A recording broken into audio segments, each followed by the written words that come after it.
여러분 안녕하세요. 도토리 로스터리의 제이슨입니다. 오늘은 제가 바로 여기 있는 밀크티에 대해서 여러분들이랑 얘기를 한번 해보도록 할 거예요. 오늘 준비한 영상은 밀크티의 레시피 영상이 아닌 어떻게 하면은 조금 더 색다르고 본인들 색깔이 묻어나는 맛있는 밀크티를 만드는데 도움이 될 법한 영상을 한번 만들어 봤습니다. 혹시나 밀크티 레시피 영상이 필요하신 분은 저 말고 다른 분들의 영상을 참고해 주시면 좋을 것 같고 만약에 본인들만의 맛있는 밀크티를 만들고 싶으시다면 영상을 끝까지 보면 좋을 것 같습니다. 그러면 바로 영상 시작해 보도록 하겠습니다. 밀크티는 홍차에다가 우유를 섞어서 만든 음료입니다. 그럼 여기서 생기는 의문 하나가 있는데요. 밀크티와 로열 밀크티의 차이. 쉽게 얘기하자면 로열 밀크티는 밀크티에서 홍차의 맛을 훨씬 더 증폭시켜서 홍차의 맛이 더 풍부하게 만들어진 밀크티를 로열 밀크티라고 생각하시면 쉽습니다. 여러분들이 평소에 즐기고 있는 맛있는 밀크티가 대부분이 로열 밀크티라고 생각을 하고 계시면 됩니다. 밀크티 만드는 방식에 대해서 얘기해 보겠습니다. 로열 밀크티를 만드는 방식은 예전에는 이런 방법을 조금 더 애용을 했던 것 같아요. 뜨거운 물에다가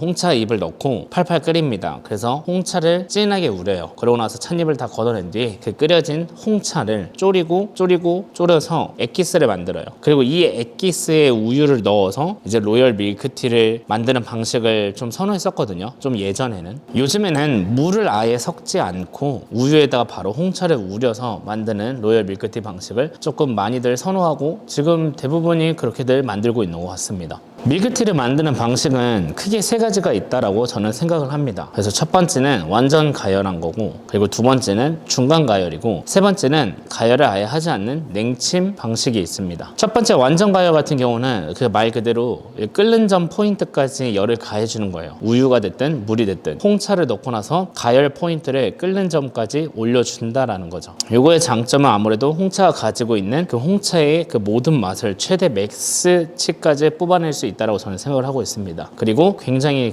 향도 풍부하고 임팩트도 좋은 로열 밀크티가 나와요. 단점이라고 하면 저희가 홍차의 최대한 모든 맥시멈치를 뽑아냈잖아요. 고카페인이에요. 음료 자체가, 로열 밀크티 자체가. 그래서 고카페인이다 보니까 판매를 하실 때 임산부 노약자 어린 아이에게는 조금 주의를 해야 할 필요성이 있고, 또 향이 조금 빨리 날아가는 편입니다. 만들고 나서 바로 이렇게 밀폐된 용기에 넣고 완벽하게 여러분들이 밀봉을 하신다면 향이 빨리 날아가는 걸 막을 수 있겠지만, 여러분들이 카페에서 홀에서 팔기 위해서 이런 병이 아닌 어떤 특정 다른 병에 보관을 했을 경우에는 향이 빨리 날아갈 수 있다는 단점이 있습니다. 그리고 두 번째 방식은 중간 가열 방식입니다. 장점은 대량 생산이 굉장히 용이한 방법이에요. 그리고 상대적으로 완전 가열 방식과 냉침 방식에 비해 비교적 투자하는 시간이 굉장히 적습니다. 단점이라고 하면 아직까지는 크게 제가 생각을 해본 단점은 없는 것 같아요. 아마 그래서 대중적으로 제일 많이 사용하는 방식이 아닌가 싶습니다. 굳이 억지로 단점을 만들자고 하면 완전 가열 방식보다는 약간은 차 향이 옅은 느낌, 밀크티 맛이 약간 옅은 느낌이에요. 그냥 느낌일 수도 있어요. 세 번째는 냉침 방식이에요. 냉침 같은 경우는 차가운 우유에다가 바로 재료들을 다 넣고 만드는 방식인데요. 장점은 열을 가한 로열 밀크티들보다 굉장히 먹을 때 조금 더 부드러운 느낌이 있습니다. 단점은 만드는데 굉장한 시간이 좀 오래 걸려요. 아무래도 열을 하나도 가하지 않은 상태에서 차가운 거에다가 차를 넣었기 때문에 그 차의 맛이 충분히 우유에 빠져나오는 데까지 걸리는 시간도 꽤 오래 걸릴 뿐더러, 그리고 주기적으로 계속 저어줘야 돼요. 왜냐면 저어주지 않으면 설탕이 잘 녹지가 않고 밑에 나중에 가라앉아서 덩어리 져갖고 벙커를 만드는 경우가 생기기 때문에, 저 같은 경우는 한 30시간씩 했는데 24시간 하시는 분들도 있고 16시간 하시는 분들도 있는데, 어쨌든 앞에 가열을 했던 방식보다는 시간이 굉장히 조금 더 오래 걸린다는 거. 결국은 나만의 맛있는 밀크티를 그래서 어떻게 만드냐가 키포인트인 거잖아요. 정답을 드리자고 하냐면 여러분 밀크티를 만들 때 얼그레이랑 혹은 다른 홍차들을 한번 사용을 같이 한번 해보세요. 이게 무슨 소리냐면 제가 두 가지 제품을 한번 보여드릴게요. 여러분들이 밀크티를 검색했을 때 가장 많이 볼 수 있는 제품 중에 하나입니다. 하나는 헤로게이트의 요크셔 골드라는 제품이고,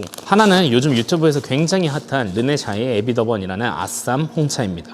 홍차에는 정말 많은 홍차가 있어요, 여러분. 영국에서도 있고 프랑스에서도 있고 나라마다 굉장히 많이 나오는데, 한국에는 거의 다 대부분 요 아쌈 아쌈이라는 홍차를 굉장히 많이 사용하고 있어요. 로열 밀크티에. 왜냐면 굉장히 홍차의 향이 굉장히 센 친구거든요. 그래서 제가 지금까지 밀크티를 먹으러 다녀보고 연구해보고 한 만들어본 결과 보통은 이 아쌈이라는 홍차가 로열 밀크티의 가장 베이스라고 생각하시면 됩니다. 그래서 이 베이스에다가 여러분들이 어떤 다른 홍차들을 맛있게 섞어주냐에 따라 여러분들만의 색깔이 나오는 진짜 맛있는 밀크티를 만들 수 있는 비결이에요. 그래서 유튜브에 검색하면은 이 두 가지 제품을 정말 많이 가지고 만드는데 요코셔 골드로 지금 밀크티를 만들고 계신 분들은 이게 충분히 맛있다고 생각하실 수 있어요. 그리고 맛없다는 게 아니라 저도 굉장히 좋아합니다. 맛있고 간편하고. 근데 그거 알고 계신가요? 얘가 자체가 이미 벌써 블렌딩이 된 홍차예요. 아쌈 홍차가 일단 기본적으로 들어가 있고, 그리고 스리랑카 홍차랑 루안다 홍차가 섞인 블렌딩된 홍차입니다. 그래서 실제로 만들어 보면은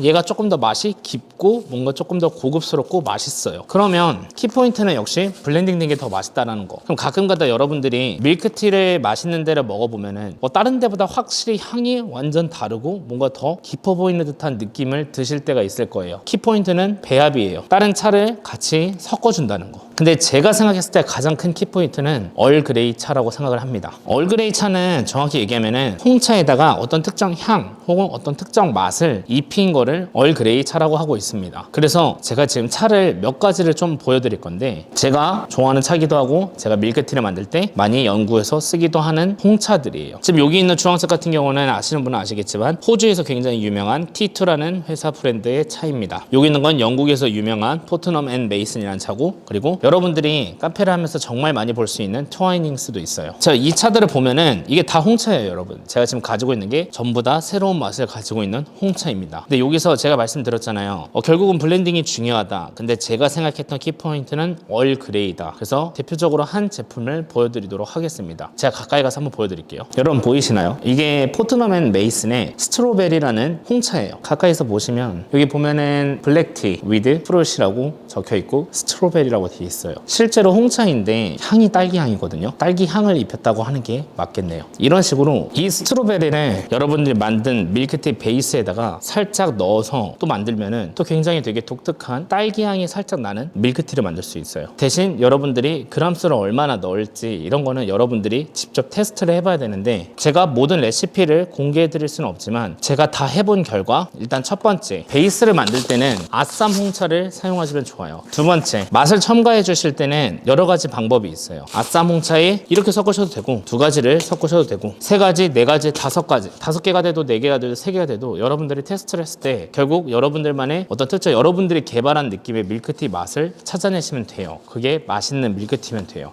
근데 저는 개인적인 생각으로는 제가 바디를 스리랑카나 다즐링으로 잡으시고 베이스는 아쌈으로 잡으시고 마지막에 향을 살짝 얼그레이를 추가해 주시면 좋을 것 같아요. 지금 얼그레이 같은 경우는 제가 스트로베리를 보여드렸지만 포트넘 앤 메이슨 뿐만 아니라 굉장히 유명한 차 브랜드들이 많이 있어요. 인터넷에 홍차 브랜드만 검색을 해보셔도 굉장히 많은 브랜드들이 있는데, 그 브랜드들 중에서 얼그레이, 그리고 거기서 여러분들이 만들어 보고 싶은 특정 얼그레이 맛을 찾으신 다음에 그거를 살짝 첨가해서 여러분들만의 굉장히 독특하고 맛있는 밀크티를 한번 만들어 보셨으면 좋겠습니다. 그래서 오늘 영상 여기까지고, 끝까지 시청해 주셔서 감사합니다. 그리고 절대 잊지 마세요. 얼그레이가 진짜 맛있는 밀크티의 키포인트라는 걸.